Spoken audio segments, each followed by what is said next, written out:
नमस्कार दोस्तों, classical maths में आपका स्वागत है।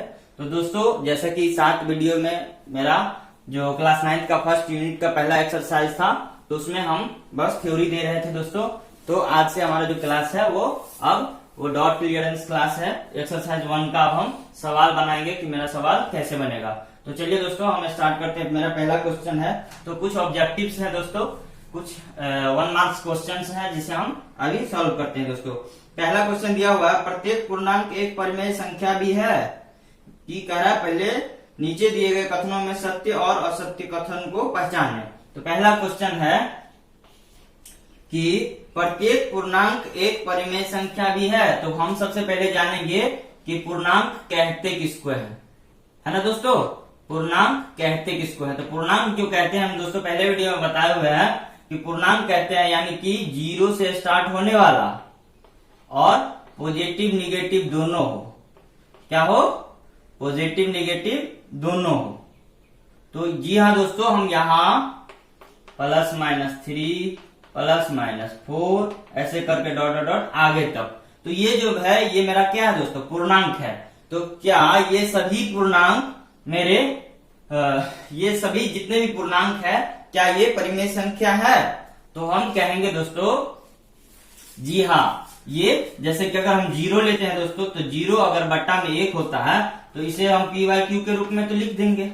तो ये मेरा क्या होगा दोस्तों? ये मेरा क्या होगा? परिमेय संख्या। अब यहाँ हम +1 लेते हैं, तो 1 अगर है तो सीधे 1 बट्टा कुछ नहीं तो हम बट्टा में 1 दे सकते हैं, जो भी एक क्या है? परिमेय है। और यहाँ अगर हम -1 लेते हैं तो भी अगर बट्टा में कुछ नहीं तो हम 1 देते हैं, तो भी इसे हम p/q के रूप में लिख सकते हैं। तो दोस्तों ये सभी मेरा क्या हो गया? परिमेय संख्या। तो हम कह सकते हैं कि प्रत्येक पूर्णांक एक परिमेय संख्या होते हैं। तो ये मेरा जो कथन है दोस्तों ये सत्य है। ये क्या है?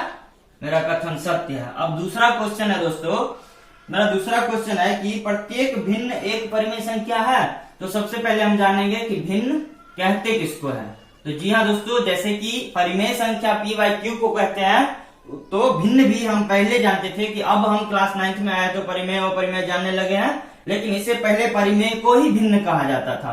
तो जिसे भिन्न को हम क्या कहते हैं दोस्तों? यहाँ अंश बट्टा हर के रूप में लिख सकते हैं। तो अंश बट्टा हर के फॉर्म में जो भी होगा दोस्तों, तो इसे हम p/q के रूप में भी लिख देंगे। और p/q के रूप में जो होगा तो वो ऑलरेडी है कि वो परिमेय संख्या होगा ही।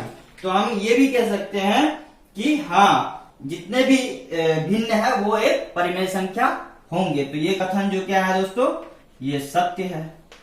अब चलिए तीसरा मेरा क्वेश्चन है। तीसरा क्वेश्चन है कि प्रत्येक प्राकृतिक संख्या एक पूर्ण संख्या होती है। तो हम देखते हैं यहाँ दोस्तों कि कह रहा है मेरा प्रत्येक प्राकृतिक संख्या एक पूर्ण संख्या होती है।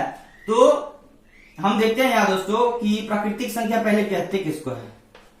प्राकृतिक संख्या कहते हैं तो जो 1 से स्टार्ट होता है और आगे तक चला जाता है, तो ये है प्राकृतिक संख्या। और पूर्ण संख्या किसको कहते हैं दोस्तों? यहाँ पे जो 0 से स्टार्ट होता है और आगे तक चला जाता है। तो जी हाँ दोस्तों, अगर यहाँ प्राकृतिक संख्या 0 से स्टार्ट होता और कहता कि क्या ये सभी पूर्ण होंगे, तो नहीं, क्योंकि यहाँ 0 छूट रहा था।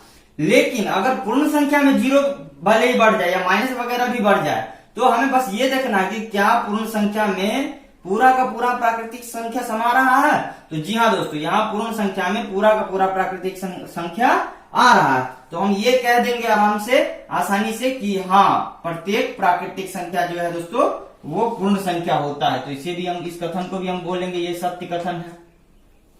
अब D नंबर क्वेश्चन है मेरा दोस्तों कि प्रत्येक पूर्णांक एक पूर्ण संख्या होती है।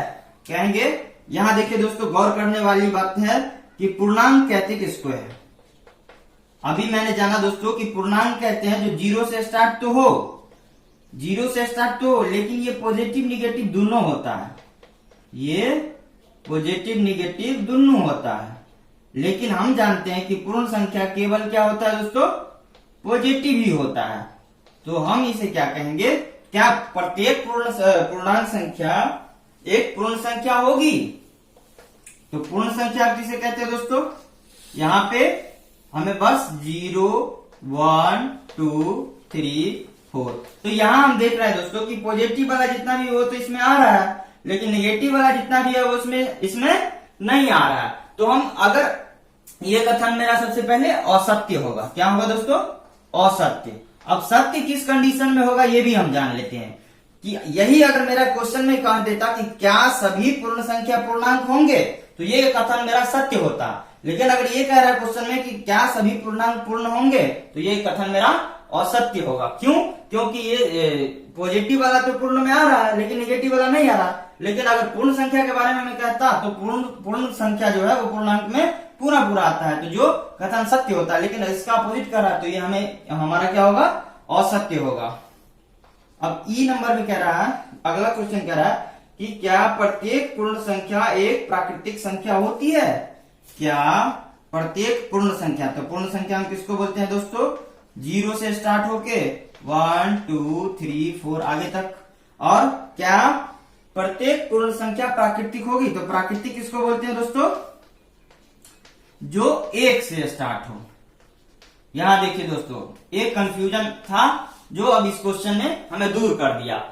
क्वेश्चन सी में देखिए और क्वेश्चन ई में देखिए। क्वेश्चन में सी में कह रहा था कि क्या प्राकृतिक संख्या पूर्ण होंगे, तो सभी प्राकृतिक पूर्ण में आ रहे थे तो हम बोल दिए कि ये सत्य है। लेकिन कह रहा है क्या सभी पूर्ण संख्या प्राकृतिक होगा, तो हम बोलेंगे असत्य। ऐसा क्यों बोलेंगे दोस्तों? तो आप खुद बहुत तेज हो दोस्तों, मैं समझ सकता हूं। तो आप देखिएगा कि यहाँ 1 2 से आगे पूरा तो आ जाता है प्राकृतिक में, लेकिन यहाँ 0 जो है ये अकेला छूट जाता है।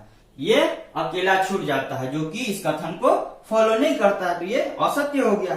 तो चलिए दोस्तों, अब अगला क्वेश्चन है दोस्तों, मैं ऑब्जेक्टिव पे इसलिए ध्यान देता हूं कि अब जैसा कि हम जान रहे हैं कि मेरा डीएससीबी बिहार बोर्ड जो है वो अब 50% ऑब्जेक्टिव क्वेश्चंस ज्यादा पूछते हैं, तो इसलिए हमें ऑब्जेक्टिव्स पर ज्यादा ध्यान देने होंगे। और ऑब्जेक्टिव हमें तभी मजबूत होगा हमारा जब मेरा थ्योरी क्लास दोस्तों मजबूत होगा। तो दोस्तों आप लोगों से निवेदन है कि एक भी वीडियो मिस मत कीजिए, आप चैनल को सब्सक्राइब कर लीजिए और सभी वीडियो को देखिए। तो दोस्तों अब है मेरा अगला क्वेश्चन है एफ नंबर में, प्रत्येक परिमेय संख्या एक पूर्ण होता है। तो पहले हम परिमेय संख्या कहेंगे किसको? परिमेय, सॉरी दोस्तों, परिमेय संख्या कहते किसको है? तो जिसे हम पी बाई क्यू के रूप में लिख देते हैं, जहां क्या है? Where q is equal to not 0, मतलब क्यू बराबर नहीं 0। तो कह रहा है क्या सभी परिमेय संख्या एक पूर्ण संख्या होगा? तो अब हम पूर्ण संख्या कौन कौन होता है दोस्तों देख लेते हैं। तो पूर्ण संख्या में 0 1 2 3 आगे ऐसे ही। तो अब हमें यहां देखना दोस्तों कि प्रत्येक परिमेय संख्या, तो परिमेय संख्या में यहाँ 0 छूट रहा है। लेकिन छूट क्यों रहा, कैसे रहा दोस्तों? यहाँ 0 तो आ गया, भले ही 0 को हम छोड़ दे उससे हमें बस नहीं है, लेकिन 0 के बाद अगर कुछ भी परिमेय संख्या रखते हैं तो ये तो इसमें आ रहा है। लेकिन परिमेय संख्या में दोस्तों में एक चीज और ध्यान रखना होगा कि परिमेय संख्या पॉजिटिव भी होता है और नेगेटिव भी होता है। यानी कि हम 2/3 को भी कह सकते हैं परिमेय है और -2/3 को भी कह सकते हैं ये परिमेय है। तो यहाँ दोस्तों में पूर्ण संख्या में केवल पॉजिटिव में आ रहा है, वो भी 0 से आगे तक। तो ये जो डेसिमल वाला कोई भी नंबर नहीं आ रहा है। अगर इसे हम करेंगे दोस्तों तो ये डेसिमल में मेरा नंबर आएगा, जो कि ये पूर्ण संख्या नहीं है। तो हम कह देंगे कि सभी परिमेय जो है वो पूर्ण संख्या नहीं हो सकते हैं। हाँ, यही अगर कहता दोस्तों कि क्या सभी पूर्ण परिमेय होंगे तो हम बोल देते सत्य, मेरा कथन सत्य होता। लेकिन यहाँ मेरा कथन क्या हो रहा है? असत्य। और क्यों हो रहा है, कैसे हो रहा है, ये आप लोग भली बात ही जान गए दोस्तों।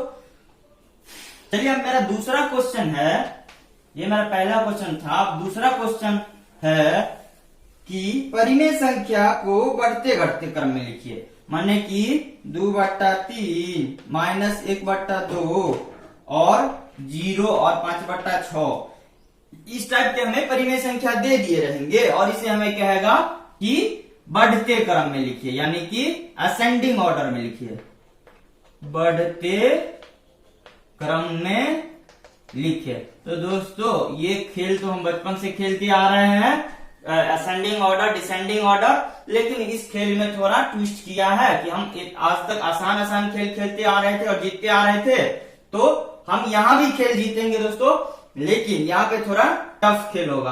क्या होगा कि हमें यहाँ देखने को मिल रहा है कि अगर हम बाहर से इसे देखते हैं तो ये हमें ये नहीं दिख पाता है कि कौन बड़ा है इसमें कौन छोटा है। अगर हमें यहाँ 2, 4, 0, 6 और -3 ऐसे दे देता है नंबर, तो हम दोस्तों आसानी से पहचान के इसको असेंडिंग कर लेते हैं। यानी कि असेंडिंग के लिए, बढ़ते क्रम के लिए क्या करते हैं, सबसे पहले छोटा, फिर उससे बड़ा, फिर उससे बड़ा, फिर उससे बड़ा। ये तो आसानी से बना लेते थे दोस्तों। लेकिन यहाँ पे हम देखने को मिल रहा है कि ये इसमें बड़ा कौन है छोटा कौन है, इसे तो हम नहीं समझ पा रहे हैं। तो दोस्तों इसके लिए हम एक क्या करेंगे, इसे हम हर का परिमेयकरण करेंगे। क्या करेंगे दोस्तों, हर का परिमेयकरण, जो कि आपको पहले वीडियो में बहुत अच्छे तरीके से सिखाया गया है। तो चलिए दोस्तों हम क्या करते हैं, मेरा जितना भी ये परिमेय संख्या है तो सबके नीचे वाले को हम क्या कर देते हैं, एलसीएम निकाल देते हैं। तो मेरा यहाँ 3, 2 और 6 का एलसीएम निकालेंगे दोस्तों। एक का निकालिए या ना निकालिए, कोई मतलब सवाल में कोई चेंज नहीं होगा। तो चलिए हम 3, 2 और 6 का सीधे एलसीएम निकाल लेते हैं दोस्तों, जल्दी जल्दी। तो हम 2 से पहले लगाएंगे, तो 2 1 2, 2 3 6, फिर 3 से लगाएंगे दोस्तों, 3 1 3, 3 1 3। तो यानी कि मेरा एलसीएम कितना आया है, 6। तो यानी कि हम कोशिश करेंगे दोस्तों कि मेरा जितना भी हर है, जितना भी क्यू है, वो सबको हम 6 बना ले। तो 6 बनाने के लिए अगर हम 2/3 को अगर 6 बनाएंगे, तो यानी कि 2 मेरा जो 3 है, तो 3 को अगर 6 बनाएंगे तो हम क्या करेंगे, 2 से गुना, और जितना से इसको गुना करेंगे उतना ही से ऊपर भी गुना करना पड़ेगा, ताकि इसको इस पर कोई फर्क नहीं पड़े। क्यों नहीं फर्क पड़े, क्योंकि बाद में अगर फिर हम इस दोनों को काट देते हैं तो मुझे क्या बचता है, 2/3 बचता है। तो हमें कोई फर्क तो नहीं पड़ा दोस्तों। तो चलिए हम इसे क्या कर लेते हैं, हर को 6 बना लिए, हर को 6 बना लिए। अब क्या करेंगे दोस्तों, फिर यहाँ पे क्या -1/2 था, तो 2 को हमें 6 बनाना है तो क्या करना पड़ेगा, 3 से गुना करेंगे, तो ऊपर भी 3 से गुना कर देंगे। फिर 0/1, तो 1 को 6 बनाएंगे तो 1 को 6 से गुना करेंगे, और ऊपर भी 6 से गुना करेंगे। फिर दोस्तों 5/6 तो पहले से है, यानी कि इसका हर सेम है। तो अब हम इसको फाइनली क्या करेंगे, अरेंजमेंट करेंगे। फाइनली इसको हम सॉल्व करके लिखते हैं, इसको कैसा बनता है मेरा। तो 2 दूनी 4/3 दूनी 6 और -3/3 दूनी 6, अब 0/6 और 5/6। तो यहाँ देखिए दोस्तों, हमें बहुत आसान क्वेश्चन बन गया कि सबका नीचे का जितना भी है हर, वो सबका सेम है। तो जब नीचे सेम है तो अब हम आसानी से ऊपर वाला जितना भी है उसको हम देख के असेंडिंग डिसेंडिंग अरेंज कर लेंगे। ठीक है दोस्तों, तो अब हम चलिए फाइनली अरेंज इसको करते हैं। फाइनली अरेंज कैसे करते हैं, तो हम जानते हैं बढ़ते क्रम के लिए मेरा क्या होता है नियम, कि सबसे पहले छोटा, फिर उससे बड़ा, फिर उससे बड़ा, फिर उससे बड़ा। तो सबसे पहले छोटा इसमें से बताइए दोस्तों आप लोग क्या है। दोस्तों कुछ लोग सोचते होंगे कि इसमें सबसे छोटा 0 है, लेकिन ऐसा गलत है। हमें यहाँ माइनस वाला भी डिजिट है। तो दोस्तों हमने वीडियो में भी ये बताया अच्छे से कि प्लस माइनस, जोड़ का नियम, घटाव का नियम, चिन्ह नियम बताया है दोस्तों। तो चिन्ह नियम में बताया है कि अगर कोई भी चीज माइनस में भले ही कितना बड़ा हो, तो वो अगर 0 पॉजिटिव में है तो वो 0 से छोटा ही होगा। तो चलिए दोस्तों हम यहाँ सबसे छोटा लिखते हैं। तो सबसे छोटा मेरा क्या है, -3/6, और फिर उससे बड़ा क्या है, 0/6, और उससे भी बड़ा क्या है, यहाँ उससे भी बड़ा है 4, तो 4/6, और सबसे बड़ा लास्ट में क्या है, 5/6। तो मेरा क्या हो गया दोस्तों, ये अरेंज हो गया। अब अरेंज तो हो गया, तो हमें इस फॉर्म में तो नहीं लिखना है, हमें तो इसको अरेंजमेंट करना है, इसको बढ़ते क्रम में लिखना है। तो ये तो इसका बदला हुआ रूप है। तो चलिए जिसका जो बदला रूप है उसके जगह पे वही रूप फिर से रख देते हैं। तो -3/6 जो है वो किसका बदला हुआ रूप है, वो इसका बदला हुआ रूप है। तो -1/2 पहले हो जाएगा। फिर दूसरे नंबर पर 0 है, 0 वाला ये है, तो दूसरे नंबर पर 0 हो जाएगा। तीसरे नंबर पे हम देख रहे हैं दोस्तों कि मेरा 4/6 है, तो 4/6 ये है, तो 4/6 किसका वैल्यू है, इसका वैल्यू है 2/3 का, तो यानी कि उससे बड़ा 2/3 होगा। और लास्ट में सबसे बड़ा 5/6 है, तो लास्ट में सबसे बड़ा 5/6 है, जो कि मेरा आंसर हो गया। था ना दोस्तों हवा हवाई, बिल्कुल हलवा की तरह था। क्या था, देखने में खाली भारी लग रहा था। तो फाइनली ये मैच भी हम लोग जीत गए। बढ़ते घटते क्रम में अगर भारी वाला भी परिमेय संख्या देगा तो उसको सबसे पहले नीचे हर को क्या करेंगे, एलसीएम कर लेंगे, और एलसीएम जितना आएगा तो सभी हर को उतना एलसीएम लाना होगा, मतलब हर को बराबर करना होगा। तो बराबर करने के लिए जितना से गुना करना पड़े उसको ऊपर भी उतना से गुना कर लेंगे, और उसके बाद अंश के अनुसार घटते क्रम बढ़ते क्रम लिख देंगे, और फिर जिसका जो वैल्यू होगा उसका वैल्यू पुट करके लास्ट में हम आंसर निकाल देंगे। तो चलिए दोस्तों, ये टाइप भी मेरा सवाल खत्म हो गया। अब तीसरा टाइप है दोस्तों, अगर इसमें घटते क्रम भी बोल दे तो भी इसका यही फॉर्म बनेगा दोस्तों, तो भी यही तरीका अपनाएंगे। बस इसमें एक चीज ट्विस्ट करेंगे कि छोटा घटते क्रम में क्या होता है, सबसे बड़ा पहले और उसके बाद उससे छोटा उससे छोटा उससे छोटा, फिर लास्ट में सबसे छोटा लिख देते हैं। तो चलिए मेरा अब लास्ट है तीसरा टाइप का जो सवाल है दोस्तों, वो कह रहा है कि संख्या रेखा पर निम्नलिखित परिमेय संख्या को प्रदर्शित कीजिए। जी हाँ दोस्तों, आपको हम वीडियो में ये सब पहले बता चुके हैं, इसलिए हम आप लोगों से बार बार निवेदन करते हैं दोस्तों कि आप चैनल को सब्सक्राइब जरूर करें और पूरा का पूरा वीडियो समय निकालकर देखिए, ताकि आपको थ्योरी देखकर ही सभी सवाल आसानी से बन जाए। फिर भी अगर आपको कोई प्रॉब्लम हो दोस्तों तो आप हमें कमेंट बॉक्स में पूछ सकते हो। तो संख्या रेखा पर हमको कह रहा है, संख्या रेखा पर कह रहा है क्या, -3/5। वहां तो पॉजिटिव वाला दिखाए थे दोस्तों, चलिए अब यहाँ थोड़ा सा ट्विस्ट कर लेते हैं कि -3/5 को दिखाइए। तो जब ये मेरा क्वेश्चन दिखाई दिया या सुनाई दिया संख्या रेखा, जब ये हम सुने संख्या रेखा, तो मेरे मन में सबसे पहले ये सवाल आना चाहिए, और सबसे पहले हम ये काम करेंगे कि क्या काम करेंगे दोस्तों, सबसे पहले हम क्या करते थे कि बोले थे धरती से पैरेलल एक लाइन खींचेंगे, जिसे हम हॉरिजेंटल लाइन कहते हैं, और धरती के खरा एक हम और लाइन खींचेंगे जिसे हम वर्टिकल लाइन कहते थे। तो इसे हम एक्स एक्सिस कहते थे दोस्तों, और इसको वाई एक्सिस कहते थे। तो अगर हम यहाँ जो कट पॉइंट आता है उसे हम 0 बोल देते हैं। अब हम क्या बोले थे दोस्तों कि यहाँ जितना भी डिस्टेंस लेंगे वो सबका डिस्टेंस इक्वल होना चाहिए, ठीक है दोस्तों। तो अगर हम जीरो के राइट साइड जाते हैं दोस्तों, तो ये पॉजिटिव एक्स दिखाता है। ये क्या दिखाता है दोस्तों, पॉजिटिव एक्स। जीरो के लेफ्ट जाते हैं तो ये निगेटिव एक्स दिखाता है, निगेटिव एक्स एक्सिस दिखाता है। और अगर हम जीरो के अप जाते हैं तो ये हमें पॉजिटिव वाई एक्सिस दिखाता है, और जीरो के डाउन जाते हैं तो ये निगेटिव वाई दिखाता है। तो चलिए दोस्तों, हम इतना तक तो कर लिए। अब हम क्या करेंगे, ये हमें सबसे पहला काम होगा, जब भी हम संख्या रेखा का नाम सुनेंगे तो इतना काम हमें करना ही पड़ेगा। तो अब इसका हम नंबरिंग कर लेते हैं, इसे 1 बोल देते हैं, 2 3 4, इधर -1 -2 -3 और -4, इधर फिर 1 2 3, और इधर भी 1 2 -1 -2 -3 और -4। तो चलिए दोस्तों, हमें माइनस वाला यहाँ शो ऑफ करना है, तो हमें मतलब कि एक्स एक्सिस पर माइनस वाला शो करना है। तो इसे हम शो ऑफ कैसे करेंगे, तो दोस्तों यहाँ हमें क्वेश्चन में फाइनली ये नहीं कह रहा है कि आप एक्स एक्सिस पे दिखाओ इसे, या आप इसे वाई एक्सिस पे दिखाओ। तो हम किसी भी एक्सिस पे दिखा सकते हैं, लेकिन दोस्तों हम जो करते हैं वो एक्स एक्सिस पे ही इसको दिखाते हैं। तो चलिए -3/5 को हम सबसे पहले क्या करते हैं, यहाँ तो हमें डिजिट जो आया है दोस्तों, ये मतलब पूर्ण संख्या में आया, पूर्णांक संख्या में आया, पूर्णांक है, इंटीजर है। लेकिन यहाँ पे क्या है, p/q यानी कि परिमेय संख्या। तो चलिए हम परिमेय संख्या को हम डेसिमल में बदल लेते हैं, ठीक है दोस्तों। तो 5 से हम 3 में भागा देंगे, यहाँ 0.0, 5 छक्के 30 यानी कि कैंसिल। तो मेरा जो है ये शांत दशमलव आया। शांत अशांत के बारे में भी बहुत अच्छे से दिखाया दोस्तों। परिमेय संख्या के लिए बोले हैं कि शांत रहेगा तो उसे हम फिक्स वैल्यू दिखाएंगे, लेकिन अपरिमेय संख्या जब रहता, यहाँ शांत नहीं होता, तो उसे हम अप्रॉक्स वैल्यू दिखाते।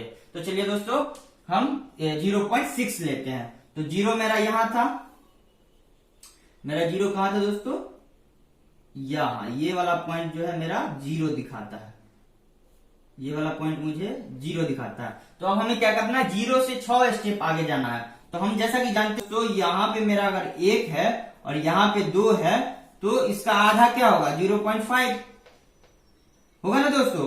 तो यहाँ पे मतलब 4 वो कट पॉइंट होगा, यहाँ भी 4 वो कट पॉइंट, क्योंकि 10 डिजिट के बाद मेरा फिर अगला डिजिट आ जाता है। तो हम 0.5 तो यहाँ आ गया, उसके एक और स्टेप आगे जाएंगे। तो वैसे ही सेम चीज यहाँ करेंगे दोस्तों, कि यहाँ मेरा 0.5 हो गया और यहाँ पे 1 पॉइंट और आगे जाएंगे तो ये जो मेरा नंबर है दोस्तों, ये जो मेरा संख्या रेखा, ये जो मेरा नंबर है ये दिखाएगा किसको, 0.6 को। और 0.6 किसका वैल्यू है, 0.6 जो है वो 3/5 का वैल्यू है। हमें लेकिन दिखाना क्या है, -3/5। तो दोस्तों हम तो माइनस की तरफ ही गए हैं, हम प्लस की तरफ कहाँ गए, हम तो लेफ्ट साइड गए हैं जो माइनस को शो ऑफ करता है। तो -3/5 यानी कि 0.6 हमें कहा यहाँ दिख रहा है, तो हम फाइनली हम क्या कर दिए, ये मेरा आंसर हो गया। तो चलिए दोस्तों संख्या रेखा पर हम परिमेय संख्या भी दिखा लिए। तो आज का इतना ही क्लास है दोस्तों, इसके बाद हम कल के क्लास में और कुछ टाइप के सवाल बताएंगे। तो धन्यवाद, चैनल को सब्सक्राइब करते रहिए।